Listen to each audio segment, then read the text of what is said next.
Why your DIY plumbing jobs fail. You watched a 4-minute YouTube video, ran to the hardware store, and now your bathroom looks like a war zone. DIY plumbing might seem easy, but here's why it fails way more than people think. First of all, water damage. You've all seen those stories of a guy, he goes in, he's working under a lavatory or something. Then all of a sudden there's water spraying out forever. Okay, it happens. A bad solder job or a loose connection doesn't just fail, it floods.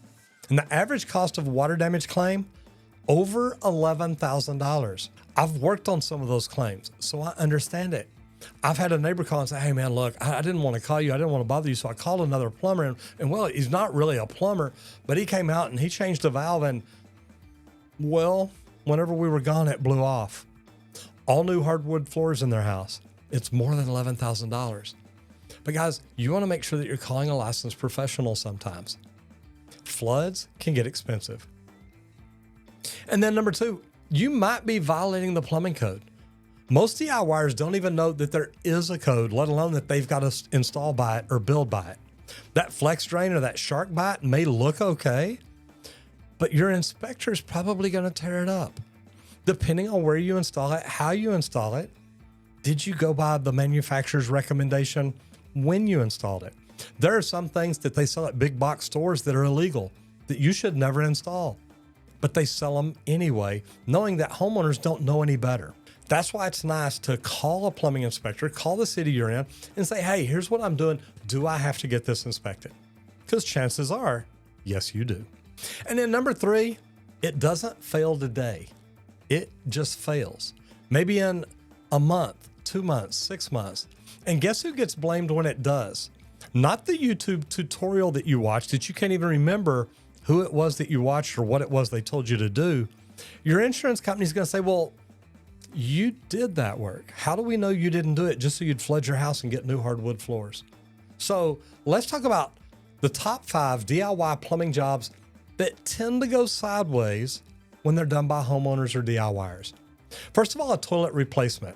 Now it looks easy. Now it's not really easy, but it is. It's fairly easy. It's easy enough that I think most homeowners could probably do it. But the biggest thing is the wax ring mistakes. You know, tilting it, lining it up. Leaks are common. And what you don't want is a leak that whenever you flush it, it's either leaking under the wood upstairs into the ceiling of the floor below, or it's leaking down in your crawl space, or it's rotting your subfloor. These leaks are common and they can be very, very expensive. And I see flanges get tore up all the time because people thought, well, I had it loose and I did this and I did this. And they end up pulling the flange loose and they don't realize it. So they just put it all back together. Not a good thing. Number 2, garbage disposals. Now, garbage disposal installation, the electrical installation, mounting it, and then leaks down there in tight spaces, that's a rookie's nightmare. Now, I used to be adamant about testing garbage disposals. I would test them over and over and over again because I was always afraid, man, this vibration, if it leaks just a little bit, it's going to ruin the subflooring under the cabinet. And I didn't want that to happen. I didn't want that to be on me. So testing a garbage disposal, making sure I installed it right was a big deal to me. Number 3, shower valve swap. If you don't know how to shut off a manifold, don't even try. If you don't know how to shut off the water to the house, don't. But then it's not just turning the water off. It's, well, I'm ready to turn it back on. Did I solder everything? Did I solder it right? Is it going to hold? Have somebody with you. If you don't have anybody with you, turn that water on really, really slow and wait for it to stop at the meter. If it doesn't stop, turn it off and go in and look inside. Is there water everywhere? Get it before it gets bad. Don't just turn the water on full blast. Walk in the house, you know, smoking a cigarette on the way or stopping and drinking a beer, and then go in to see if you have a problem. You're liable to have a flood coming out your front door. Number 4, water heater repairs. Now, guys, there's a big burn risk here. So you want to be very careful. I remember as a plumber, one of the first times I went to work on a water heater and I kept messing with it. Finally, I mean, I could smell a little bit gas, but I thought, you know, I'm going to get it to start. And I hit that igniter and I mean, the flame came out and I jumped back. It singed my eyebrows.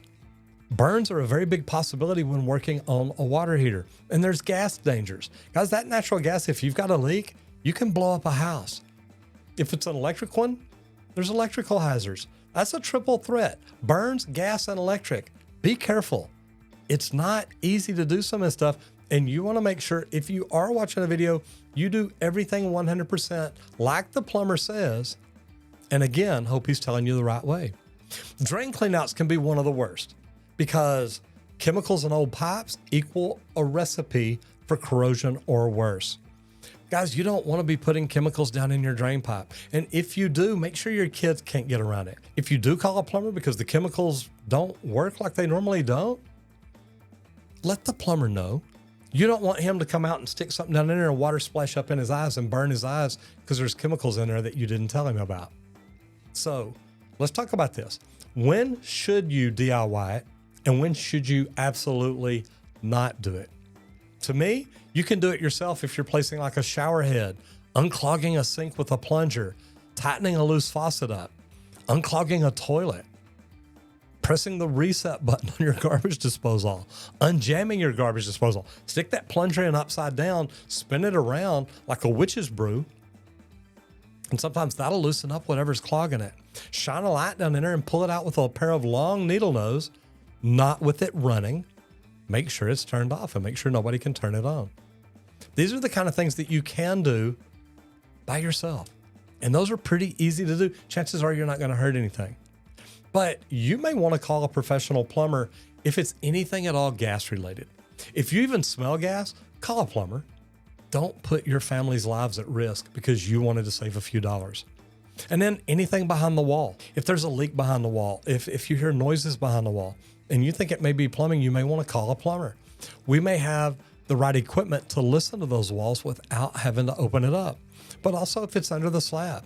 If you're walking through the house and you feel a hot spot, you probably don't want to start jackhammering the floor and think you're going to fix the leak right there because water takes the path of least resistance. It may not be right there. DIY is great if you know your limits, if you know what tools you have. A lot of times plumbers have professional tools that they've been trained on for years to know how to work and how to use. And if you don't, you're just gambling with a wrench.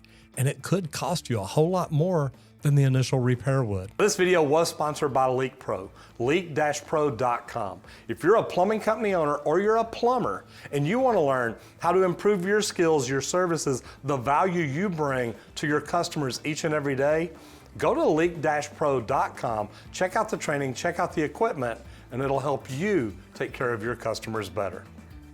So have you had a DIY fail? If so, do me a favor, share it in the comments down below. I'd love to hear what problem you had. And if you like DIY fails, I think you may love this.